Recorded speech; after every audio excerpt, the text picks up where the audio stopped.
The dust storms had finally settled on the barren mining planet of Vesta 9, a distant outpost under the control of the Krivari Dominion.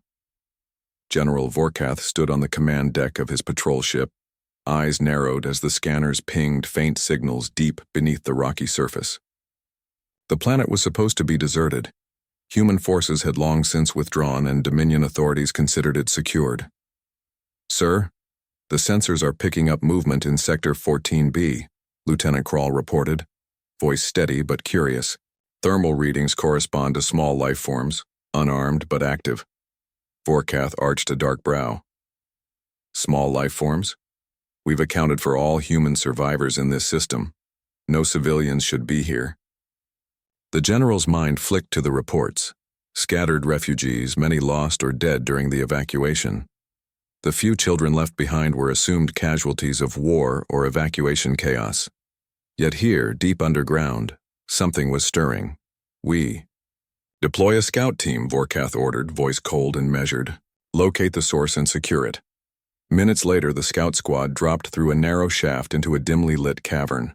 As their boots touched the ground, faint echoes of voices reached their ears, soft, yet unmistakably human. The soldiers moved cautiously, weapons raised, expecting frightened survivors or empty tunnels. Instead, they found a hidden enclave carved out of rock. Within, a small group of children, no older than 10 or 11, were gathered around a makeshift table, intently examining a crude map scratched onto a metal panel. They were dirty and ragged, but alert and focused. One child, a girl with wild, curls and piercing green eyes, looked up when the scouts entered. She met their gazes with a mix of suspicion and something unfamiliar to Vorkath. Defiance. "Who are you?" one soldier demanded, but the girl's voice cut through the stale air steady and clear. "We're survivors," she said. "We're waiting for Captain Arlo." Vorkath stepped forward, his imposing frame casting a shadow over the children. "Captain Arlo is dead. You belong to the Dominion now. You will come with us." The children exchanged quick glances. No. Panic in their eyes. The girl, Casey, as Vorkath would later learn, stood and squared her shoulders. "No," she said simply.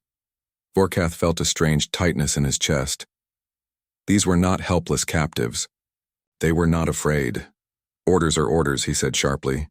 "Secure them immediately." The soldiers moved in, but the children scattered with surprising speed. They disappeared into narrow tunnels and side passages, shouting brief commands and warning each other. Casey shouted back to her companions, directing their retreat with clear authority. Vorkath barked orders to his men to block exits, but the labyrinthine cavern worked against them. By the time the squad regrouped, the children had vanished. Fury and confusion warred within Vorkath. How could children so young evade seasoned Dominion soldiers? What secret strength lay in their courage? He was not a man prone to sentiment, yet the incident unsettled him. Back on the ship, Vorkath stared out at the rocky wasteland beneath. The scanners had lost the children's signal, but their impact lingered in his mind. "Report," he demanded. "How many were there?" 8, the lieutenant replied. "All apparently orphans." "Orphans," Vorkath repeated under his breath, the word tasting strange. 8 children, left alone in enemy territory, yet fearless. This is no ordinary situation. The general's fingers drummed on the console as his mind raced. These children were more than survivors. They were a challenge, a puzzle to be solved. And Vorkath knew, deep down, that underestimating them could be a costly mistake. He summoned his aide. "Prepare to relocate them for processing, but I want detailed surveillance. Every move, every word." As the ship powered up for departure, Vorkath stared into the void, a rare unease settling in his chest. In the silent darkness of space, the smallest sparks could become wildfires. The sterile holding chamber on the Dominion cruiser was meant to be intimidating, a place where prisoners, no matter their size or age, would feel the crushing weight of authority. But the 8 human children huddled together inside, eyes bright with unyielding fire, defied every expectation. General Vorkath stood outside the reinforced viewport, his large frame rigid with frustration. He was no stranger to defiance. Over decades of campaigns, he had crushed rebellions, dismantled insurgencies, and quelled resistance with iron resolve.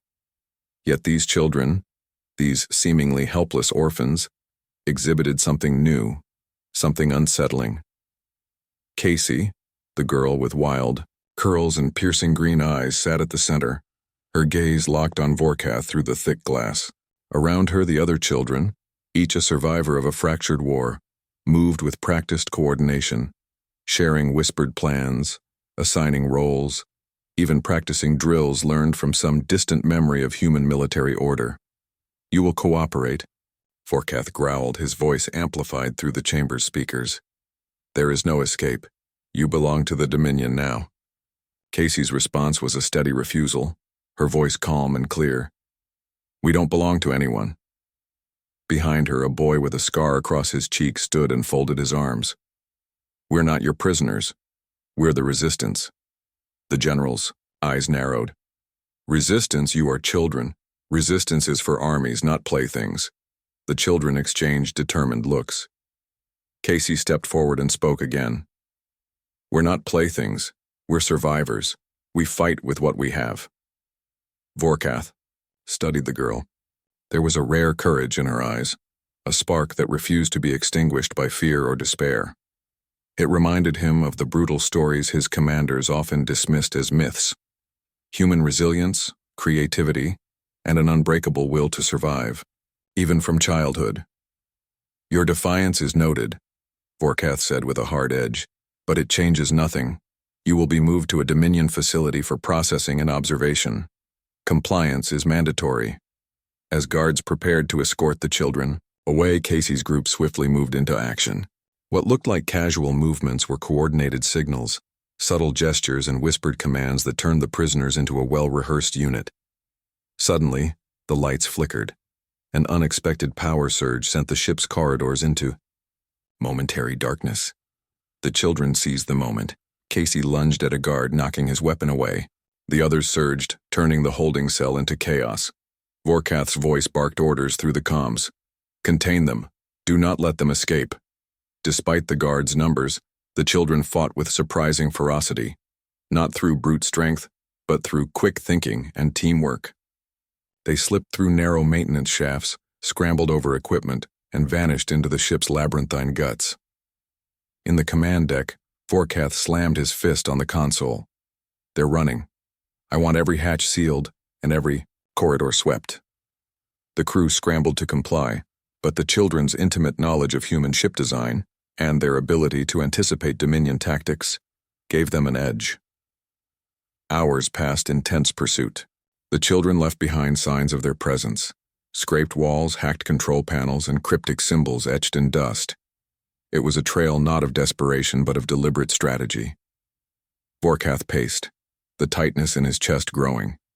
These children were no ordinary captives.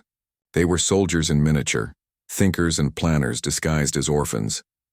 His mind flicked back to the human archives he had skimmed days before, accounts of human adaptability, creativity born from chaos, and a stubborn refusal to surrender that spanned generations. If this was the future of humanity, Dominion forces faced an enemy unlike any other. "I want their capture prioritized," Vorkath ordered grimly. "But do not underestimate them. These children are the first flicker of a wildfire we cannot afford to ignore." Outside the viewport, the ship's scanners buzzed with faint signals, movement in the shadows, a promise of more to come. And deep inside, Casey and the others whispered plans of their own. They were more than survivors. They were the seeds of a resistance that would grow, no matter the cost.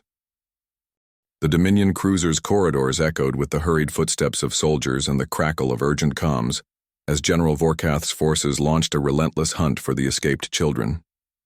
But for Casey and her group, the maze-like vessel was a playground they knew too well. They slipped through maintenance tunnels, weaving past security checkpoints with a mix of boldness and caution. Their survival depended on their wits and their unity. Each child had a role: scout, lookout, tech specialist, even a medic who patched bruises with strips of cloth scavenged from uniforms. Despite their youth, they operated with precision, a well-oiled machine forged in hardship. In a hidden chamber deep within the ship, Casey spread out a tattered map, marked with notes and symbols she had gleaned from stolen data. "We're close to the escape pod bay," she whispered. "If we can reach the shuttle, we can get off this death trap." The others nodded, their faces etched with determination. Though exhausted and hungry, their spirits remained unbroken. They had survived worse, and they knew that their freedom meant more than just escape. It was a beacon of hope for all humans still fighting. Back in the command deck, Vorkath was growing restless. His officers presented regular updates, each one more troubling than the last. "Their hacking systems," Lieutenant Krall reported grimly. "Communications, power grids, they're disrupting operations with methods we can't trace." Vorkath's jaw tightened. "Explain." "They use rudimentary code sequences," the lieutenant said. "But the way they combine it, it's unpredictable. Almost creative." Vorkath frowned. "Children shouldn't be able to do this. Who taught them?" No one had answers. In the quiet moments, Vorkath reviewed human intelligence archives again. Reports described a species that thrived through chaos and innovation, able to adapt rapidly even in the bleakest conditions. Human children were said to learn through exploration and improvisation, traits foreign to the disciplined, rigid minds of the Dominion. The general's unease deepened. These children were not simply survivors. They were problem solvers, inventors, and strategists.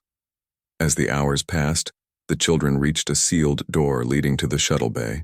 It was guarded by an automated security system, a seemingly insurmountable obstacle.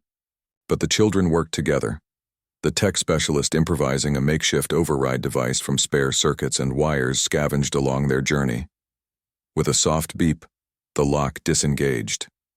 "Move," Casey whispered urgently. The group sprinted into the bay, spotting the small shuttle nestled among larger ships. The vessel was old but functional, just enough to carry them away from Dominion control. Just as they began boarding, alarms blared. Dominion troops poured into the bay, weapons drawn. A tense standoff ensued. Vorkath arrived moments later, his presence commanding the scene. He stared down at the children, who stood ready, not with weapons, but with unwavering courage. "Do not underestimate children," Casey said, voice steady. "We fight because we must, because we're all that's left." Vorkath saw the fire in their eyes, a fire that no threat, no chains could quench. Something shifted within him, a reluctant respect mingled with growing fear. The shuttle's engines roared to life, the children's escape imminent. Vorkath issued a sharp command. "Fire warning shots. Stop that shuttle!" But the children pressed forward, expertly piloting the vessel out of the bay. The shuttle leapt into space, disappearing into the void. In the aftermath, Vorkath stared at the empty bay, the echo of their departure ringing, loud in his mind. "They're more than just children," he muttered. "They are the first spark of something unstoppable." The stars streaked past as the stolen shuttle cut through the void, a fragile beacon of hope piloted by the smallest and most unlikely crew. Inside the cramped cockpit, Casey's hands moved. With steady precision, her sharp eyes scanning the controls she'd studied relentlessly. Around her, the others prepared for what was next, knowing full well that freedom was only the first step. Behind them, the Dominion cruiser blared alarms and scrambled fighters, launching pursuit with a furious determination born of wounded pride. General Vorkath watched the chase unfold from his command deck, the tension in his chest coiling tighter with every passing moment. "This is not a mere escape," he muttered. "It is a statement." In the shuttle, silence hung heavy, punctuated only by the quiet hum of engines and whispered exchanges. "We need to reach the nearby asteroid belt," Casey said, breaking the silence. "It'll provide cover and slow them down." Her second in command, a wiry boy named Jace, nodded. "I've mapped the patrol patterns. We can slip through the gaps." They navigated the shuttle into the dense field of jagged rocks, weaving carefully between tumbling boulders. The Dominion fighters followed, but the children's knowledge of the asteroid terrain gave them an edge. Using clever maneuvers and quick thinking, Casey led them through narrow gaps, forcing their pursuers to break formation. But the danger was far from over. A warning beep sounded. Sensors detected incoming missiles locking on. "We've got company," Jace announced, his voice tense. Casey's fingers flew over the controls, deploying decoys and evasive countermeasures. The shuttle shuddered as a missile exploded nearby, debris raining around them. "Hold steady," Casey commanded. The children worked as one, their teamwork honed through hardship and practice. Despite the odds, they kept their course, inching closer to a distant human outpost rumored to be just beyond the asteroid belt. Meanwhile, Vorkath convened with his senior officers, frustration evident on his face. "Why are these children so elusive?" one officer demanded. "They shouldn't be able to pull off maneuvers like this." Vorkath tapped his fingers against the console thoughtfully. "Because they are human. Their resilience and creativity are strengths we have yet to fully understand." His voice dropped low. "Prepare a covert interception team. This isn't a chase we can win by force alone." Back on the shuttle, Casey addressed the group, her voice steady despite the pressure. "We're not just running," she said. "We're sending a message. Every move we make shows the Dominion that humanity's spirit isn't broken." Her words ignited a fire in their hearts. These were no longer frightened children, but soldiers of hope, carrying the legacy of a species that refused to surrender. Suddenly, the shuttle's comm system crackled. A distorted voice spoke through the static. "This is Captain Arlo's network," the voice said. "You're not alone. Help is coming." Relief washed over the group. The resistance was alive, watching, waiting for the moment to strike back. Casey smiled, a rare softness breaking through her steely exterior. "We're not just surviving, we're fighting back." As the shuttle slipped deeper into the asteroid field, shadows of Dominion fighters fell behind them, fading into the distance. General Vorkath stared at the retreating blip on his tactical display, a cold realization settling in. "These children are the spark," he whispered. "And I fear the fire they ignite will consume us all." The Dominion's warships cut through the black expanse of space, engines blazing as they pursued the stolen shuttle like relentless predators. General Vorkath stood on the bridge of his flagship, the Iron Dominion, his eyes fixed on the tactical display where a small blinking dot slipped deeper into the asteroid belt. "Lieutenant Krall, status report," Vorkath demanded. "We've deployed interception teams, but the children's trail keeps disappearing," Krall replied, frustration evident in his tone. "They move like ghosts, using every shadow and scrap of debris to hide." Vorkath clenched his fists. It wasn't just the escape that unnerved him. It was the children's tactics. They weren't running blindly. They were striking, sabotaging Dominion supply lines and communication relays with precision attacks that seemed almost instinctual. On board the shuttle, Casey and her group navigated through the labyrinth of asteroids with practiced ease. They were no longer just fugitives. They were orchestrating a guerrilla campaign from the shadows. "Report," Casey said, turning to Jace. "We intercepted Dominion Convoy Alpha 9, he said, voice tight. "They lost power in one quadrant. Our signal hacking disabled their systems remotely." "Good," Casey said, eyes scanning the ship's sensors. "Every disruption spreads the word. We're not alone." Outside the shuttle's viewport, faint twinkles of distant ships moved like phantoms. Human resistance cells answering the call, springing into action across Dominion-controlled space. Meanwhile, Vorkath's communications officer reported incoming encrypted signals. The general's brow furrowed. "They're coordinating," the officer said. "Human resistance networks are more organized than we estimated." Vorkath's gaze darkened. The children's influence was rippling outwards, inspiring others to rise. "We must adapt," he said, voice low and fierce. "Our conventional tactics are failing against their unpredictability." In a secure war room, Dominion strategists debated. Vorkath pushed for psychological profiling of the human children, seeking weaknesses others overlooked. "They are different," Vorkath insisted. "Their youth belies a dangerous maturity. We cannot crush what we don't understand." Back, on the shuttle, Casey gathered her team. "We're symbols now," she said, her voice steady. "Our actions give hope. The Dominion fears what we represent." A younger girl looked up. "But can children really change the tide of war?" Casey's eyes softened. not alone. But together, with every act of courage, every trick we pull, they will see the strength of human spirit. The shuttle's comm crackled again. "Casey, this is the Resistance. Reinforcements are moving in. Hold tight." Relief rippled through the group. Their fight was no longer isolated. It was a growing movement. Vorkath watched the enemy dots fade on his tactical display, knowing that each victory by these children chipped away at Dominion control. "They are not just fighting for survival," he murmured. "They are rewriting the rules."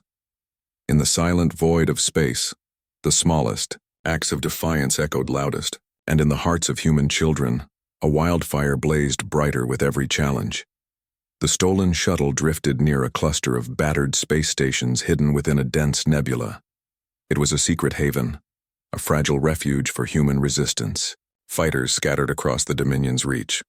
As Casey piloted the ship closer, the tension inside was palpable, a mixture of hope and uncertainty. Inside the control room of the largest station, a council of resistance leaders gathered. When the shuttle's arrival was confirmed, the room erupted in cautious cheers. Casey and her group stepped onto the docking bay, tired but unbroken. Their faces told stories of survival, scarred but fierce.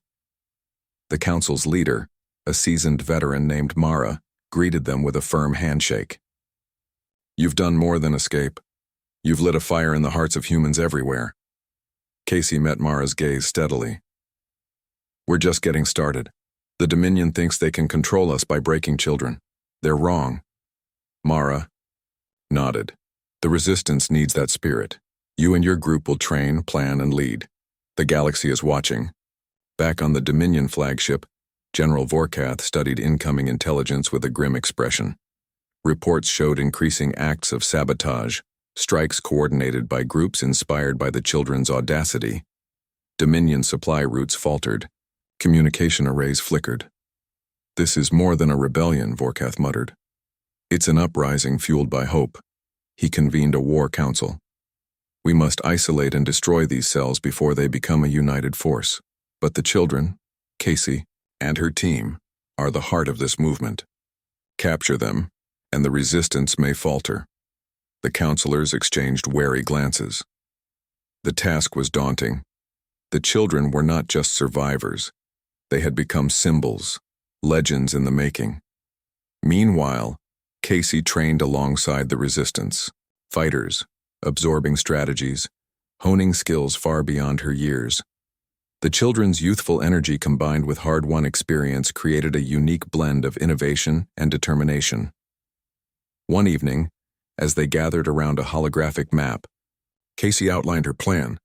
"We hit Dominion supply depots, but we do it smart. Avoid direct conflict, strike where they least expect it." Jace, always the skeptic, frowned. "They'll come after us harder than ever." Casey's voice was calm but resolute. "Then, we stay one step ahead. We don't just fight their soldiers, we fight their control, their fear." In the shadows of Dominion space, small fires began to spread. Acts of rebellion ignited by children who refused to be prisoners.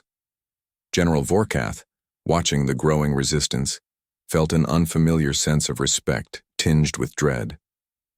These children were more than insurgents. They were a force of nature, the embodiment of a species that thrived in adversity. As the shuttle prepared for its next mission, Casey looked out at the stars, determination blazing in her eyes. "We're not just fighting for ourselves," she whispered. "We're fighting for every child who refuses to be forgotten." The battle for freedom was no longer confined to hidden outposts and secret strikes. Across Dominion-controlled space, the human resistance ignited like wildfire, emboldened by the courage of the children who had escaped.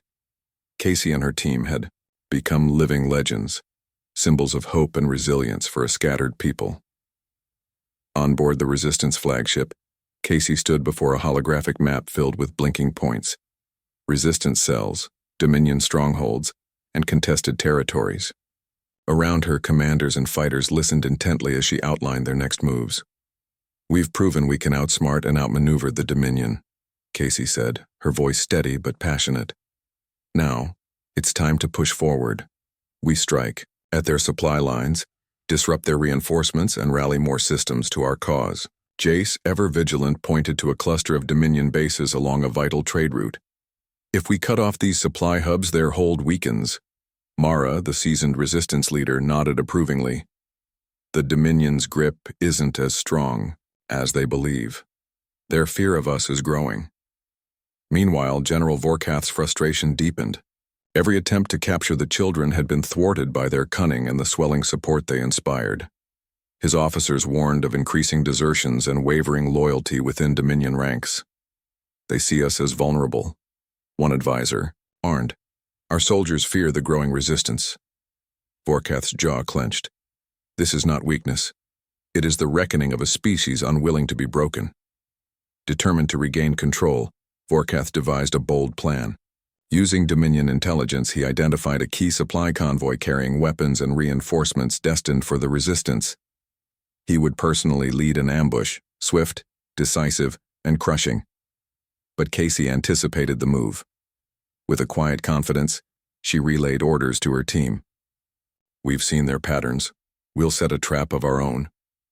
As the convoy approached a narrow asteroid pass, the resistance fighters struck. Using expertly placed mines and electronic jamming devices, they disrupted the escort ships, turning the convoy into chaos. The Dominion forces scrambled to regroup, but Casey's team pressed the advantage. They moved with calculated precision, striking hard before vanishing into the shadows. The ambush was a stunning success. The resistance seized valuable supplies, and Dominion losses were severe. News of the victory spread quickly, boosting morale across human systems. More civilians, soldiers, and even former Dominion collaborators joined the fight, inspired by the children who had started it all. On the Iron Dominion, Vorkath received the news with a rare flicker of respect. The children had become more than a nuisance, they were a force reshaping the galaxy. He stared out at the stars, voice low but firm. They are not just survivors, they are the future, and we will face them, no matter the cost. The void of space. Once a silent battlefield, now hummed with the echoes of a new era. The Dominion's grip was slipping, fractured by the relentless human resistance ignited by a handful of children who refused to be broken. Among them, Casey stood tall, a beacon of hope in the darkest times. The Resistance flagship orbited a small, contested planet, the next prize in their campaign. Inside the command room, the air buzzed with anticipation. Leaders from allied systems joined the council, united by a common cause: freedom. Casey surveyed the room, her eyes reflecting the weight of responsibility. This isn't just about fighting anymore, she said. It's about rebuilding. About proving that no matter what they take from us, they can never take our spirit. The plan was bold: to liberate the planet's major city from Dominion. Control, inspiring even more systems to rise. The resistance had grown beyond guerrilla tactics. Now it was a movement capable of reclaiming worlds. Outside, Dominion forces prepared for the inevitable battle. General Vorkath watched from his command ship, calm but resolute. The enemy had evolved, from frightened children to formidable leaders. The war had changed. Prepare the fleet, Vorkath ordered. We end this here. The battle was fierce, a clash of will and firepower. Resistance fighters moved with precision, striking at weak points while protecting civilians. Casey led from the front, her courage contagious. Amidst the chaos, Casey's team executed a daring mission to disable the Dominion's central command node. With skill and stealth, they infiltrated the facility, overcoming guards with minimal conflict. Every moment counted. When the node fell silent, Dominion communications faltered. Confusion rippled through enemy ranks. Seizing the opportunity, resistance forces pressed the attack, overwhelming Dominion troops and reclaiming the city. Cheers erupted across the resistance network as news spread. On his ship, Vorkath stood solemn. The children he once underestimated had become architects of change, leaders of a movement that would reshape the galaxy. He activated a secure channel to Casey. You have proven humanity's strength beyond doubt. This war is far from over, but I see now what we face. You are not just survivors. You are the future. Casey's voice was steady but filled with hope. We fight for a future where no child is taken, where freedom isn't a dream, but a right. As the planet's skies cleared, the Resistance began rebuilding, not just structures but trust, alliances, and a new way forward. The children's fight had sparked a revolution, one that would echo through generations. General Vorkath watched from the bridge as the first human flag was raised over liberated ground. In that moment he understood. The human spirit was unbreakable, a force that transcended fear and domination. The galaxy was waking up, and in the hearts of those who had once been prisoners, a new dawn was breaking, bright, fierce, and unstoppable.